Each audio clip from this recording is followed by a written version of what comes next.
Hello students, आप सभी को हमारे YouTube channel no multi classes में स्वागत है।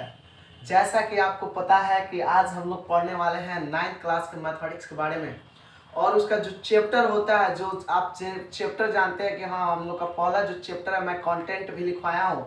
अगर आप नहीं लिखे होंगे तो उसका जो कंटेंट का जो वीडियो है, इस वीडियो को डिस्क्रिप्शन बॉक्स में मैं उसका लिंक दे दूंगा। आप वहाँ से भी जाकर देख सकते हैं कि हमारे 9th क्लास में कौन कौन से बुक पढ़ने होते हैं, ठीक ना, सॉरी, कौन कौन से चैप्टर पढ़ने होते हैं। और आपको ये भी वहाँ से पता चल जाएगा लिंक के माध्यम से कि हमारे उस चैप्टर से कितने मार्क्स के क्वेश्चन पूछे जाते हैं हमारे बोर्ड एग्जाम में, ठीक ना, आपको वहाँ से पता चल जाएगी। और दूसरी बात ये कि आपको कुछ मैं बेसिक कॉन्सेप्ट भी पढ़ाया हूँ, उस मैथमेटिक्स का कुछ बेसिक कॉन्सेप्ट, उस बेसिक कॉन्सेप्ट का भी मैं इस वीडियो के डिस्क्रिप्शन बॉक्स में लिंक दे दूंगा। आप वहां जाके देख सकते हैं। लेकिन आज के वीडियो में बहुत लड़कों के कमेंट और बहुत लड़कों के विचार को देखते हुए आज हम आप लोगों के सामने फिर उपस्थित हुए हैं 9th क्लास के जो फर्स्ट चैप्टर है मैथमेटिक्स का, जिसको हम वास्तविक संख्या, रियल नंबर कहते हैं, उसी का थ्योरी लेकर, ठीक ना। और ये थ्योरी आपको ये बहुत ही अलग एनर्जी प्रोवाइड करेगी, और ये आपको एक मतलब कि मैथमेटिक्स का एक अलग स्टेज कहने का मतलब आप एक सवाल को पूरे बेहतरीन तरीका से बनाते चले जाइएगा, ठीक ना। तो आप इस वीडियो को पूरे अंत तक देखिए, इसमें कहीं भी छोड़ के जाने की जरूरत नहीं है। अगर आप इस थोड़े से वीडियो को स्किप करते हैं, भगाते हैं, तो आपके लिए ये थोड़ी सी डेंजरस हो सकती है। तो आप इस वीडियो को अंत तक देखें, और मैं कोशिश करता हूं कि आप जो भी पढ़े हैं, ठीक है, लेकिन आप जानते हैं ना कि यूट्यूब पर जो क्लास चलती है उसके लिए आप कॉपी भी बाय की है, तो उस कॉपी में आपको जितने भी थ्योरी है आपको वहाँ ऐड करनी है, ठीक ना। चलिए, तो हम लोग स्टार्ट कर रहे हैं अपने चैप्टर को। जैसे कि यहाँ पे लिखे हैं, जैसे आपको पता है कि जो हम लोग का फर्स्ट चैप्टर है वो है हम लोग का वास्तविक संख्या, और उस वास्तविक संख्या को हम लोग पढ़ने वाले हैं, ठीक ना। जैसे कि इसकी थ्योरी, अगर आप कोई भी चीज अगर मान लेते हो उसके फॉर्मूला नहीं जानते हैं, मेथड नहीं जानते हैं, तो सवाल आपसे बनने वाले नहीं है। मेथड जानना पड़ता है। आप देखिए, क्वेश्चन मत पढ़िए। ये नहीं कि हम क्वेश्चन ये पहला पढ़े, दूसरा पढ़े, तीसरा, लड़के सब क्वेश्चन रटने लगते हैं। क्वेश्चन नहीं, मेथड पढ़िए, विधि पढ़िए। अगर आप विधि पढ़ते हैं ना, तो आप कई ऐसे मैथमेटिक्स, कोई भी पब्लिकेशन का क्वेश्चन हो मैथमेटिक्स का, आप सॉल्व कर सकते हैं। तो मेथड पढ़िए। मेथड पढ़िएगा तो फायदा ये होगा कि आप, ये जरूर नहीं, लड़का सब कहता है कि मैं केसी सिन्हा का मैथमेटिक्स बुक पढ़ा हूँ, एनसीईआरटी का पढ़ा हूँ, तो ये सब आपके लिए मतलब कि इस तरह का नहीं होना चाहिए। आप एकदम से आप मेथड पढ़िए, और मेथड पढ़ने के बाद आप कोई भी मैथमेटिक्स के सवाल हो आप बना सकते हैं। तो ज्यादा देर ना करते हुए हम लोग अपने चल रहे हैं चैप्टर इंट्रोडक्शन, कि हम लोग का जो थ्योरी है उस फर्स्ट चैप्टर का क्या क्या थ्योरी है, क्या क्या उसमें पढ़नी है, ये सब जानेंगे लोग, और इसी के तहत हम लोग का क्वेश्चन करेंगे लोग। तो थ्योरी आपको याद होनी चाहिए, और थ्योरी को पूरे ध्यान से समझना है, ठीक ना। तो चलिए हम लोग देखते हैं संख्या। सबसे पहला ये थ्योरी हम लोग का संख्या यानी नंबर क्या है। तो अगर कोई आपसे पूछेगा कि नंबर क्या है, तो आप इजीली कह सकते हैं कि जिसकी सहायता से गिना जाए उसे हम लोग क्या कहते हैं, उसे हम संख्या कहते हैं, उसे संख्या कहते हैं। एज फॉर एग्जाम्पल में आपका 1 2 3 4 5 7 6 7 कोई भी डिजिट हो जाए, मतलब कि जिसकी सहायता से हम कोई भी अंक को काउंट करते हैं, गिनते हैं, उसी को हम लोग क्या कहते हैं, संख्या यानी नंबर कहते हैं, ठीक ना। दूसरा हम लोग का संख्यांक, जिसको हम लोग कहते हैं डिजिट। क्या कहते हैं, डिजिट। तो डिजिट का आपका डेफिनेशन ये होगा कि किसी भी संख्या को अंकों के रूप में लिखते हैं, उसे ही हम लोग क्या कहते हैं, संख्यांक यानी डिजिट कहते हैं। आप कोई भी नंबर लो, उस नंबर को आप अगर संख्या के रूप में लिख देते हो तो उसी को हम लोग डिजिट कहते हैं। जैसे आपसे कोई कहा कि हाँ जैसे 44 लिखो, तो 44 मान लेते हैं कि 44 आप जानते हैं कि 44 ऐसे लिखा जाता है। तो ये 44 ये जो आप लिखे संख्या के रूप में, उसी को हम लोग डिजिट यानी संख्यांक कहते हैं, ठीक ना। आपसे कोई भी डिजिट पूछा जा सकता है। जैसे 70 लिखो, तो मान लेते जो 70 लिखे ये संख्या जो 70 लिखे, तो अंकों के रूप में लिख देते हैं, और इसी को हम लोग क्या कहते हैं, संख्या। कोई भी आपको कोई भी डिजिट बोले आप उसे यदि लिख देते हैं, दिखा देते हैं, शो कर देते हैं, तो वही वो जो संख्या, वो जो अंक होता है, उसी अंक को हम लोग बोलते हैं संख्या। तो साफ साफ लिखा है, किसी भी संख्या को अंकों के रूप में लिख देना ही वो क्या कहलाता है, संख्या कहलाता है। आप इसे बिल्कुल याद रखिएगा। जैसे 1 2 3 4 5 6 7 8 9, ये 9 तक नहीं, अनंत तक हो सकता है, अनंत तक होगा, हो नहीं सकता अनंत तक। आप कोई भी डिजिट आप लिख सकते हैं, ठीक ना। इसकी आप जैसे कोई भी डिजिट आप लिख सकते हैं, तो ये आपका संख्यांक हो जाएगा। तो संख्या संख्यांक आपको समझ में आ गई। अब नेक्स्ट है हम लोग का, नेक्स्ट हेडिंग है प्राकृति या प्रकृत संख्या, जिसको हम नेचुरल नंबर कहते हैं। देखिए गिनती की जो संख्या होती है ना, वही लिखे हैं कि गिनती की संख्या को हम लोग प्राकृत संख्या कहते हैं, और इसे कैपिटल एन से सूचित किया जाता है। आप जो गिनती की संख्या पढ़े हो, जैसे गिनती की जो संख्या होती है उसी को हम लोग प्राकृत संख्या, जैसे एज फॉर एग्जांपल 1 2 3 4 5 6, ये आपका 6 हो गया, 7 हो गया, डॉटर टी, जितने भी आप देख रहे हैं ये सब आपका क्या है, प्राकृत या नेचुरल नंबर है ये, ठीक ना।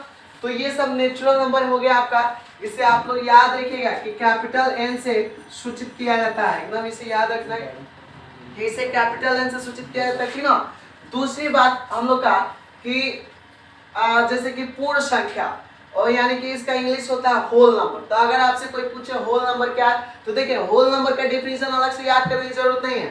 प्राकृत संख्या में वही लिखे कि यदि गिनती की संख्या में शून्य को मिला लेने पर जो संख्या परिवार प्राप्त होता है उसे पूर्ण संख्या कहते हैं, उसे पूर्ण संख्या कहते हैं। मतलब कि आपको अगर गिनती की जो संख्या है, उस गिनती की संख्या में आप जीरो को मिला लेते हैं, शून्य को मिला लेते हैं, तो शून्य को मिला लेने पर जो संख्या परिवार प्राप्त होगा ना, उसे ही हम लोग क्या कहेंगे, तो उसे ही हम लोग क्या कहेंगे, तो पूर्ण संख्या कहेंगे, होल नंबर। और आप याद रखिएगा पूर्ण संख्या को हम लोग W यानी कि W से सूचित किया जाता है, ठीक ना। और उसके बाद एज फॉर एग्जांपल में अगर आपका पूछा जाए तो हो सकता है 0, हो सकता है 1 2 3 4 5 6 7 8, ये डॉट डॉट हो सकता है ना। मतलब कि आप प्राकृत संख्या में आप कहो तो आप ऐसे भी कि प्राकृत संख्या में 0 को मिला लेने पर जो संख्या परिवार प्राप्त होता है उसे ही हम लोग पूर्ण संख्या कहते हैं। या आप ऐसे भी कह सकते हैं कि हम लोग गिनती की जो संख्या है, उस गिनती की संख्या में केवल इसके आगे 0 लगा लेते हैं ना, तो जो संख्या परिवार यानी कि जो आपका संख्या परिवार प्राप्त होता है उसी को हम लोग क्या कहते हैं, पूर्ण संख्या। तो पूर्ण संख्या का भी ये हो गया आपका एग्जाम्पल हो गया कि नहीं हो गया। तो आप जैसे कि इतनी बातों को समझे कि इतने बातों को आप समझे, जैसे कि मान लेते हैं कि इस सारे बातों को, जैसे कि संख्या हो गया, संख्यांक हो गया, प्राकृत या प्राकृत संख्या हो गया, पूर्ण संख्या हो गया, तो ये सारी चीजों को आपको एकदम याद रखनी है, ठीक ना। इसके बाद हम लोग को और भी आगे चीजें पढ़नी है, ठीक ना। तो ये हम लोग वहां तक देख लिए थे, ठीक ना। अब हम लोग नेक्स्ट देखना है कि पूर्णांक संख्या क्या है, इंटीजर नंबर। तो देखिए इंटीजर नंबर अगर आपसे कोई पूछे तो इंटीजर नंबर का डिफिनीशन है कि शून्य सहित धनात्मक एवं ऋणात्मक प्राकृत संख्याओं के समूह को पूर्णांक संख्या कहते हैं। और मैं आपसे एक बात करना चाहता हूँ, आप इस वीडियो को पॉज करके भी लिख सकते हैं, या आप यहाँ इस वीडियो जितने भी आप बोर्ड स्क्रीन पर देख रहे हैं आप इसे स्क्रीनशॉट भी कर सकते हैं, ठीक ना। आप इसे स्क्रीनशॉट करके भी लिख सकते हैं। तो देखिए अगर आपसे कोई पूर्णांक संख्या इंटीजर नंबर पूछता है तो कहिएगा कि शून्य सहित, माने शून्य सहित धनात्मक एवं ऋणात्मक प्राकृत संख्या का जो समूह होता है ना, उसी को हम लोग पूर्णांक संख्या कहते हैं। और इसे कैपिटल जेड से सूचित किया जाता है। जैसे आप पढ़े भी होंगे कि अगर मान लेते हैं कि एक नंबर लाइन है, ठीक ना, इस नंबर लाइन पे यहाँ 0 होता है और 0 के बाईं ओर निगेटिव माने -1 -2 -3 इधर होता है, बाईं ओर निगेटिव डिजिट होता है, और इधर दाईं ओर जाते हैं तो जैसे कि राइट हैंड की ओर जाते हैं तो ये पॉजिटिव हो जाता है, 1 2 3 4 ऐसे आपका पॉजिटिव हो जाता है। तो ये जितने भी आप देख रहे हैं ना, ये सब आप डाटा ये देख रहे हैं, इसमें शून्य सहित कहने का मतलब देखिए शून्य सहित धनात्मक, ये धनात्मक और ये ऋणात्मक संख्याओं का जो समूह होता है ना, उसी को हम लोग पूर्णांक संख्या यानी कि इंटीजर नंबर कहते हैं। और इसे याद रखिएगा कि कैपिटल जेड से सूचित किया जाता है। एज फॉर एग्जाम्पल देख रहे हैं ना, ये पूरा जैसे कि ऋणात्मक भी है, 0 है, और ये आपका ये देख रहे हैं धनात्मक भी है। नंबर लाइन पे इसे ऐसे ही शो करते हैं, जैसे कि जो अगर कहा जाए पूर्णांक संख्या, तो पूर्णांक संख्या इंटीजर नंबर के बीच में जीरो होता है, उधर दाईं ओर जाता है राइट हैंड की ओर तो डिजिट जो होते हैं वो पॉजिटिव होते हैं, और लेफ्ट हैंड की ओर आते हैं तो ये डिजिट क्या होता है, निगेटिव होते हैं। तो आप कह सकते हैं कि शून्य सहित धनात्मक और ऋणात्मक संख्याओं का जो समूह होता है या जो संग्रह होता है उसी को हम लोग क्या कहेंगे, पूर्णांक संख्या यानी कि इंटीजर नंबर। ठीक है ना, ये आपको समझ में आ गई है। अब देखिए नेक्स्ट हम लोग पढ़ते हैं कि अगर आपसे कोई पूछे धनात्मक पूर्णांक यानी कि पॉजिटिव इंटीजर, तो पॉजिटिव इंटीजर पूछे तो आप इजीली कह सकते हैं कि प्राकृत संख्याओं को, प्राकृत जो संख्या होती है उसी को हम लोग धनात्मक पूर्णांक कहा जाता है, नहीं कह सकते हैं। देखिएगा धनात्मक पूर्णांक इस नंबर लाइन पे जब देखिएगा तो ये तो जीरो तो होगा नहीं धनात्मक, जैसे जीरो आपका जीरो ये कोई भी आप साइन रिप्रेजेंट नहीं कर सकता है। ठीक ना, तो आप यहाँ से देखिए ये जो 1 2 3 4 ये आप देख रहे हैं ना, 1 2 3 4 5 ऐसे डॉट डॉट ये आते रहेगा, उसी को हम लोग प्राकृत संख्या चुकी है, और वही प्राकृत संख्या आपका क्या कहलाएगा, धनात्मक पूर्णांक कहलाता है। ठीक ना, अब देखिए इसको जैसे कि यहाँ लिखा हुआ भी है 1 2 3 4 5 5 6 7 लिखा है डॉट डॉट करके, आप और भी लिख सकते हैं, जैसे इसे +1 +2 +3 +4 +5 +6 डॉट डॉट आदि लिखा भी जा सकता है। ठीक ना, आप धनात्मक पूर्णांक है, चूंकि धनात्मक पूर्णांक है तो इसके आगे कौन सा साइन होगा, पॉजिटिव साइन होगा, देख रहे हैं ना। तो जो भी आपका जो पूर्णांक धनात्मक पूर्णांक होगा उसके आगे कौन सा साइन होगा, पॉजिटिव, ये आपका पॉजिटिव साइन हर एक डिजिट पे लगेगा तो वो आपका वो धनात्मक पूर्णांक। यानी कहा जाए तो जो आप पूर्णांक संख्या देखते हैं नंबर लाइन पे हम लोग शो करते हैं किसी तो जीरो के बाद जैसे 1 2 3 जो होता है वही आपका क्या हो जाता है, धनात्मक पूर्णांक संख्या वो कहलाने लगता है। एक आप इसमें देखिए एक दूसरा हम लोग का जैसे कि ऋणात्मक पूर्णांक क्या है, तो निगेटिव इंटीजर आप याद रखें कि धनात्मक संख्या के योज्य प्रतिलोम को, माने उसका योज्य प्रतिलोम यानी उसका उल्टा ठीक उल्टा करता है तो उसी को हम लोग ऋणात्मक निगेटिव इंटीजर कहा जाता है। जैसे आप एक को अगर आप चिन्ह का इसका योज्य प्रतिलोम कीजिएगा तो प्लस है तो योज्य प्रतिलोम -1 हो जाता है, ये -2 -3 -4 आपको जितने भी माइनस लग जाए वो सब क्या है, ऋणात्मक पूर्णांक के किसी भी डिजिट में माइनस है वो सब ऋणात्मक पूर्णांक में आएगा। जैसे इसे -1 -2 -3 -4 -5 डॉट डॉट आदि लिखा जा सकता है। यानी कि जो ये नंबर लाइन देख रहे हैं इस नंबर लाइन के जो बाईं तरफ की जो जीरो, ये नंबर लाइन में जीरो आपका सेंटर होता है, इसके बाद जितने भी डिजिट होते हैं उस नंबर लाइन पे निगेटिव लेफ्ट हैंड की ओर तो वो सब क्या कहलाता है, आपका ऋणात्मक पूर्णांक यानी निगेटिव इंटीजर।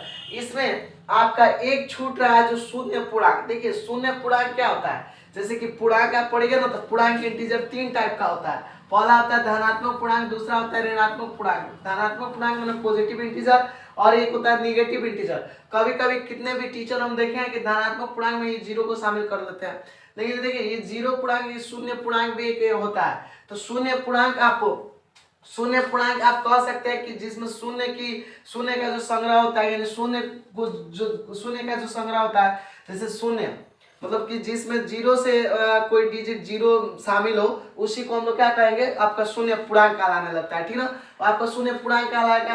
धनात्मक पूर्णांक देख लिए, ऋणात्मक पूर्णांक देख लिए। आप कभी भी जैसे कि मान लेते धनात्मक पूर्णांक में शून्य पूर्णांक नहीं जोड़ ले, शून्य पूर्णांक अलग है जिसमें केवल उसका एक डिजिट होता है जो शून्य होता है। ठीक ना, तो शून्य पूर्णांक अलग होता है। आप ये पढ़ लिए तीनों, ठीक ना, तो आपको ये पूरे समझ में आया होगा। अब देखिए नेक्स्ट हम लोग पढ़ने वाले हैं सम संख्या यानी कि इवन नंबर। देखिए जिस संख्या में 2 से पूरा, आप जानते हैं आप छोटे से लेकर अभी तक पढ़ते आ रहे होंगे कि जिस संख्या में 2 से पूरा डिवाइड यानी पूरा कट जाए, शेष रिमाइंडर कुछ ना बचे, तो उसी को हम लोग क्या कहेंगे, उसी को हम लोग कहते हैं सम संख्या। एज फॉर एग्जांपल आपका 0 में आप 2 से भाग कीजिएगा, लग जाएगा पूरा कट जाएगा। 2 4 6 8 हो गया, आपका 10 हो गया, 12 हो गया। आप ये जितने भी देख रहे हैं वैसी कोई भी संख्या हो जिसमें अगर 2 से पूरा डिवाइड हो जाए, कट जाए, तो उसी को हम लोग क्या कहते हैं, सम संख्या कहते हैं। ठीक ना,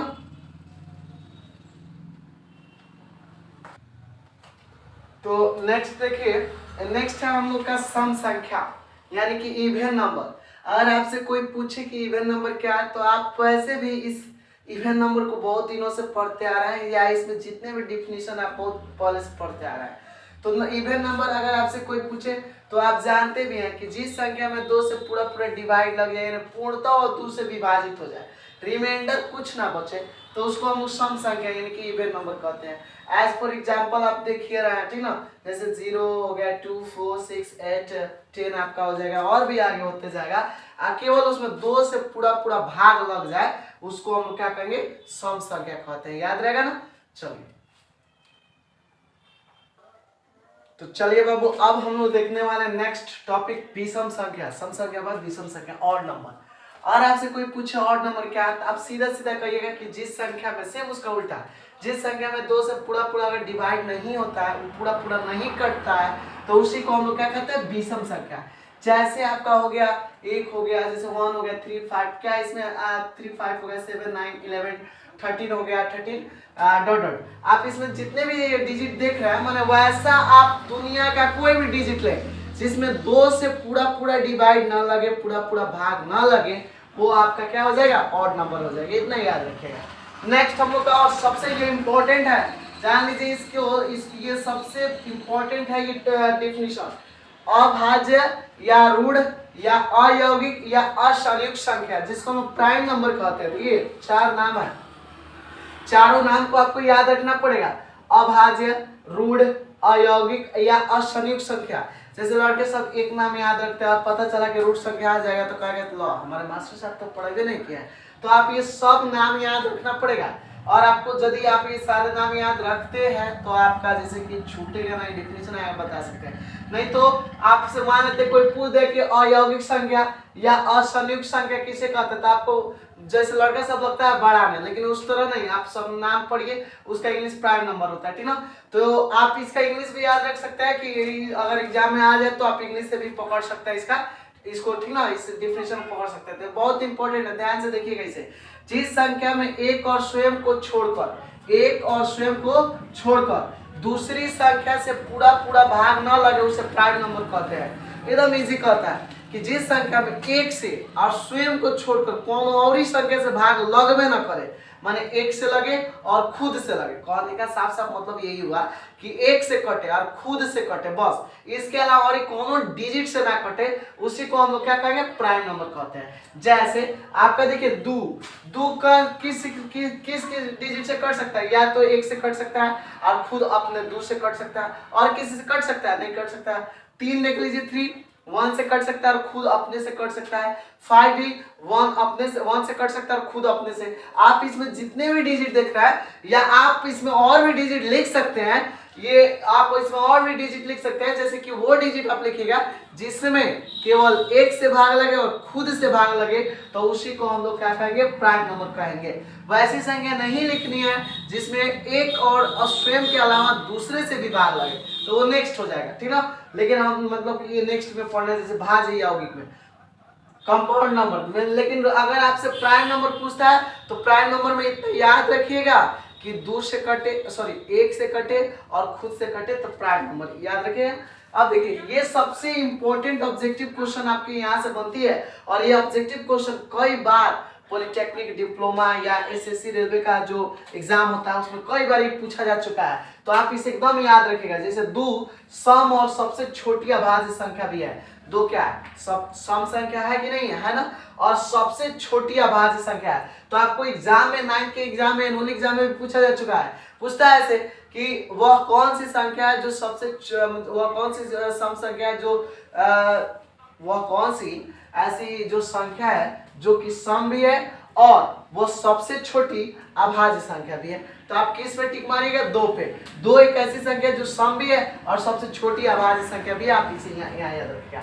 अब देखिए नेक्स्ट हम लोग कहते हैं भाज्य या यौगिक या संयुक्त संख्या या कंपाउंड नंबर। इसको हम इंग्लिश में कहते हैं कंपाउंड नंबर। सेम उसका अपोजिट होता है। ये कहता है कि जिस संख्या में एक और स्वयं को छोड़कर दूसरी संख्या से भी भाग लग जाए उसे कंपाउंड नंबर कहते हैं। यानी कि इसमें ये नहीं, इसमें सेम उसका उल्टा होता है, एक से कटे और कोनो अंक से भी कट जाए तो उसको हम क्या कहेंगे, कंपाउंड नंबर। जैसे देखिए 4, जैसे यहाँ 4 लिखे हैं, 6 लिखे हैं, 8, 9, 12 और भी डिजिट हो सकता है। आपको इसमें वही एग्जाम्पल में लिखना है कि कोई भी डिजिट आप यहाँ लिखिए, लेकिन वो डिजिट जो एक से कटे और वो चाहे तो और भी डिजिट से माने और भी डिजिट से वो कटना चाहिए, तो आपका वो हो जाएगा कंपाउंड नंबर। लेकिन अगर 1 से कटे और खुद से कटता है तो वो हो जाएगा प्राइम नंबर। और यदि मान लेते कि तो ये आप दोनों ही डिफिनेशन बिल्कुल याद रखना पड़ेगा।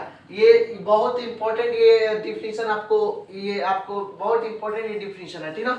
ये बहुत आपको हेल्प करेंगे जैसे कि ऑब्जेक्टिव क्वेश्चन ये बनाने में, ठीक ना। तो आप इसे बिल्कुल याद रखिएगा कि भाई प्राइम नंबर क्या है या कंपाउंड नंबर क्या है। आप तो एकदम 1 मिनट में याद कर लीजिएगा। आप प्राइम नंबर चलो भाई 1 और खुद से कटेगा, और कंपाउंड नंबर जो है 1 और किसी और भी डिजिट से कट जाए तो कंपाउंड नंबर हो गया, ठीक ना। ज्यादा समझा रहा है किसी बातों को, ठीक ना। ये बाबू इसलिए इतना समझाते हैं ना कि आपको मैं नहीं चाहता हूँ, मैं चाहता हूँ ना कि आपको समझा दूं। मैं ये नहीं चाहता हूँ कि ऐसे वैसे बोल दूं और आपको समझ में ना आए, ठीक ना। तो मैं ये नहीं चाहता, मैं चाहता हूँ कि आपको एकदम क्लियर समझ में आए, चाहे जितना टाइम लगे। आधा घंटा में वो 2 ही को डिफिनेशन पढ़ा है लेकिन क्लियर पढ़ा है, और आपको समझ में आनी चाहिए। या हम अपने लिए थोड़ी पढ़ा, हमें तो सब समझ में आ रहा है, लेकिन आपके लिए मैं चाहता हूँ कि हाँ भाई कैसे पढ़ाऊँ कि आपको समझ में आए। इसीलिए 2 बार 3 बार बताना पड़ता है, और जिसके यहाँ वीडियो काफी लंबी हो जाती है। और आपके लिए मैं इतना सोच रहा हूँ, आप अगर मेरे लिए थोड़ी सी बहुत सोचते तो बहुत कि आपकी भी बेनिफिट हो सकती है। देखिए, तो मैं आपसे बस इतना कहना चाहता हूँ कि क्लास को मत छोड़िए, क्लास को एकदम रेगुलर, हर वीडियो को आप कैच कीजिए और हर एक वीडियो को पढ़ते चले जाइए। चलिए ये आपका हो गया। अब देखिए अभाज्य जुग्म या जुड़वा अभाज्य, जिसको हम ट्विन प्राइम कहते हैं, बड़ा बड़ी अच्छा नाम है यार। अभाज्य जुग्म या जुड़वा अभाज्य, जिसको हम ट्विन प्राइम कहते हैं। ट्विन प्राइम क्या है? तो आप कहिएगा कि 2 अभाज्य संख्याओं के बीच कोई भी अभाज्य है यानी कि प्राइम नंबर, कोई भी 2 प्राइम नंबर के बीच यदि एगो का अंतर हो, जैसे कहने का मतलब 2 अभाज्य संख्या, सॉरी 1 का नहीं 2 का अंतर, माने कोई भी 2 आपका प्राइम नंबर, कोई भी 2 प्राइम नंबर ले लीजिए, यदि उसमें 2 का अंतर मिल जाए, 2 का अंतर मिले तो उसे ही हम लोग अभाज्य जुग्म या जुड़वा अभाज्य कहते हैं। जैसे 3 और 5, 3 5 में आप देखिए 3 और 5 दोनों कौन सी संख्या है? अभाज्य संख्या है कि नहीं है? और 3 5 का दोनों के बीच का अंतर कितना है? 2 है ना। माने दोनों अभाज्य संख्या के बीच अगर यदि 2 का अंतर आता है तो उसी ये जो दोनों संख्या आप दिख रहा है, ये दोनों संख्या आपको क्या कहलाने लगती है? अभाज्य जुग्म या जुड़वा अभाज्य। जैसे 5 और 7, इसके बीच भी 2 का अंतर है, दोनों अभाज्य संख्या है, तो ये दोनों अभाज्य जुग्म कहलाएगा यानी जुड़वा अभाज्य कहलाता है। आपका जैसे कि यहाँ से 17 और 19 लिखे हैं वो भी हो जाएगा, 11 और मान लेते हैं कि यहाँ पे 13 लिखे हैं वो भी हो जाएगा। इसी आप और भी ले सकते हैं, यानी वैसा दीजिए कोई भी दो आप प्राइम नंबर लिख लीजिए, यदि उसमें 2 का अंतर हो जाए तो वो जो दोनों ये संख्याएं दिखती है, ये आपका दोनों अभाज्य संख्या जो दिख रही है, यही कहलाती है अभाज्य जुग्म या जुड़वा अभाज्य। या आप जैसे कि मान लेते हैं कि इसका एक और डिफिनेशन कह सकते हैं, ठीक ना। यदि इसका एक और डिफिनेशन कह सकते हैं, वो डिफिनेशन ये है कि यदि 2 अभाज्य संख्या के बीच कोई भी 2 अभाज्य संख्या है, कोई भी 2 अभाज्य संख्या, तो 2 अभाज्य संख्या के बीच यदि एक भाज्य संख्या मिले तो उसी को हम लोग क्या कहेंगे? Twin prime. दूसरा डिफिनेशन कह सकते हैं, ये फर्स्ट डिफिनेशन। दूसरा डिफिनेशन ये भी कह सकते हैं कि यदि 2 अभाज्य संख्या के बीच यदि एक कोई भी भाज्य संख्या हो तो उसी को हम लोग क्या कहेंगे? अभाज्य जुग्म या जुड़वा अभाज्य। जैसे देख लिए 3 और 5 के बीच एक भाज्य संख्या है कि नहीं है? 4। 5 7 के बीच, 5 और 7 के बीच है कि नहीं? 6। तो इस तरह का जितने भी आप देखिएगा तो सब क्या कहलाएगा? आपका ट्विन प्राइम कहलाएगा। याद रहेगा ना। अब चलिए हम लोग नेक्स्ट पढ़ने वाले हैं। चलिए हम लोग नेक्स्ट, ये आपका आप देख लीजिए नेक्स्ट हम लोग का डिफिनेशन है। जैसे असहभाज्य या सहभाज्य संख्या यानी को प्राइम नंबर। तो को प्राइम नंबर क्या है? आप याद रखिएगा कि यदि 2 संख्या का महत्तम समवर्तक यानी कि HCF यदि 1 हो तो उसे हम लोग को प्राइम नंबर कहते हैं। जैसे 2 और 3, मान लेते 2 3 का अगर HCF निकालिएगा तो ये 1 होता है, ये 1 आ जाएगा, 2 यहाँ 2 कट जाएगा ना। देख रहे हैं ना कि HCF आपका कितना आ रहा है? 1 आ रहा है। आप 5 7 का भी निकालेंगे तो 1 आएगा, 11 और 13 का भी निकालेंगे तो 1 आएगा। मतलब कोई भी 2 संख्या, कोई भी 2 यानी कि 2 संख्या जिसका महत्तम समवर्तक HCF यदि 1 आता है तो वो आपका क्या कहलाता है? आपका वो को प्राइम नंबर कहलाता है, ठीक है ना। तो ये हो गया को प्राइम नंबर। देखिए आपका थोड़ी सी, जैसे मान लेते हैं कि इसमें हम जितने भी वीडियो आपको ये बन रहा है मैं आपको लिख के बता रहा हूँ, सारे डिफिनीशन को लिख के। बहुत जगह आप देखे भी होंगे, आप पढ़े भी होंगे कि जैसे कि मान लेते हैं कि हम सब बता रहे हैं को प्राइम नंबर या कोई भी डिफिनेशन बता रहे हैं, बस उसके बारे में आपको बोल दिए, समझा दिए, बस हो गया। लड़के सब होता क्या है कि थ्योरी लिख नहीं पाते हैं। मैं आपको इजिली यहाँ लिख दे रहा हूँ और लिखने के बाद आपको वैसे समझा भी दे रहा हूँ। आप चाहो तो लिख भी सकते हो और बहुत बढ़िया आपको मैथमेटिक्स में जानकारी भी हो सकती है, हर एक डिफिनेशन की जानकारी हो सकती है। तो मेरे मतलब लिखने का मतलब यही है। या आप कहोगे तो मैं जैसे कि वैसे ही पढ़ाऊंगा, लेकिन आपको बोल के पढ़ाऊंगा, तो बोलने की वजह से मतलब कि वो आप लिख नहीं पाओगे बढ़िया से। तो मुझे यही अच्छा लगता है और लगता है कि आप इसमें बढ़िया से पूरी तरीके से समझ पाओगे। अब मैथमेटिक्स का क्वेश्चन ऐसा थोड़ी ना कि आप बना देंगे सब तब बताएंगे, नहीं, ये बस आपको थ्योरी लिखवा रहे हैं। जहां भी मैथमेटिकल टूल्स आते हैं वैसा नहीं, मैथमेटिकल टूल्स आपको जब तक लिख के नहीं बताएंगे तब तक छोड़ेंगे नहीं, मतलब समझाएंगे ही समझाएंगे। और इसको हमने लिखने का मतलब ये होता है ना कि बहुत सारे जैसे लड़के होते हैं जो गांव में या इधर उधर पढ़ते हैं, तो बढ़िया से कोचिंग बेचारा सब नहीं कर पता है लड़कों सब, तो उस सब के लिए घर पे मान लेते मोबाइल वोबाइल रखा है, तो सब आराम से देख कर लिख सकते। हाँ कि कहेगा भाई ये सर तो अब सारा डिफिनेशन हमको दिख मतलब मिल रहा है और समझ में भी आ रहा है और सारे डिफिनेशन हमारे सामने हैं, जिसको हम लिख के याद करके अपनी तैयारी को बढ़िया से कर सकते हैं। बस यही मतलब ये है।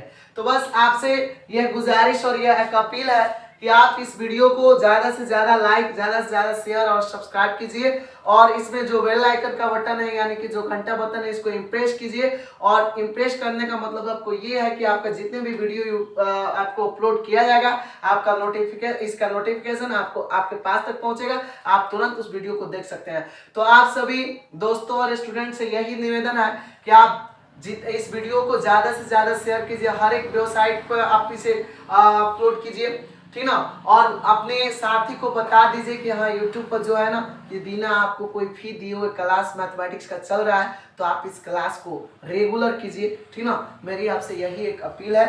तो बस आज के लिए इतना ही, आप इतना जरूर पढ़ के आएगा, ठीक ना। तो जैसे कि आपको मैं एक बात बताना चाहता हूँ कि आप जितने भी लिखे हैं जो थ्योरी, बस आपको उसमें ये लिखते चलना है, मतलब कि ये आपका चैप्टर का थ्योरी है। तो ये चैप्टर का थ्योरी है, मतलब फर्स्ट चैप्टर का थ्योरी है। तो आप जहां तक बेसिक थ्योरी लिखे हैं वहां तक का एक पेज छोड़ के आपको ये आगे की ओर लिखना है, ठीक है ना। तो आज के लिए इतना ही, फिर मिलते हैं हम लोग नेक्स्ट वीडियो में।